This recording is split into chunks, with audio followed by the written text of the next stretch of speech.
ഒമാനിലേക്ക് കൂടുതൽ സഞ്ചാരികളെ ആകർഷിക്കുന്ന മുസന്തം വിന്റർ സീസണിന് തുടക്കമാകുന്നു. നവംബറിൽ ആരംഭിച്ച് 6 മാസം നീണ്ടു നിൽക്കുന്ന സീസണിൽ 60-ലധികം പരിപാടികൾ നടക്കും.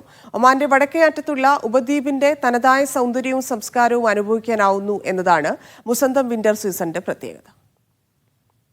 ഒമാനിലെ ടൂറിസം മേഖലയിൽ കരുത്ത് പകരുന്ന മറ്റൊരു സീസണാണ് വിന്റർ. കൂടുതൽ സഞ്ചാരികളെ ആകർഷിക്കാനൊരുങ്ങുകയാണ് മുസന്തം വിന്റർ സീസൺ. നവംബറിൽ ആരംഭിച്ച് അടുത്ത വർഷം ഏപ്രിൽ വരെ നീണ്ടു നിൽക്കുന്ന സീസൺ മുൻപത്തേക്കാൾ വിപുലമാക്കാനാണ് അധികൃതർ ഒരുങ്ങുന്നത്. പൈതൃക ടൂറിസം മന്ത്രി സലീം മുഹമ്മദ് അൽ മഹ്റൂഖിയുടെ അധ്യക്ഷതയിൽ മസ്കത്തിൽ നടന്ന പ്രൊമോഷണൽ ചടങ്ങിൽ സീസണിന്റെ ലോഞ്ച് നടന്നു. പങ്കാളിത്തം എന്ന മുദ്രാവാക്യത്തിൽ നടന്ന ചടങ്ങ് പൊതു സ്വകാര്യ മേഖലകളുടെ സംയോജനത്തെ അടിവരയിടുന്നു.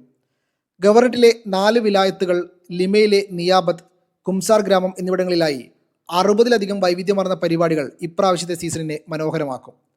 പ്രാദേശിക ആഗോള ടൂറിസം ഭൂപടത്തിൽ വസന്തത്തിന്റെ സ്ഥാനം ഉയർത്തുക എന്ന ലക്ഷ്യത്തോടെയാണ് വിവിധ പരിപാടികൾ ആസൂത്രണം ചെയ്തിരിക്കുന്നത്. 2024-25 സീസണിന്റെ വിജയത്തിന് സംഭാവന നൽകിയ സർക്കാർ, സ്വകാര്യ സ്ഥാപനങ്ങളെയും മാധ്യമ സ്ഥാപനങ്ങളെയും ചടങ്ങിൽ ആദരിച്ചു.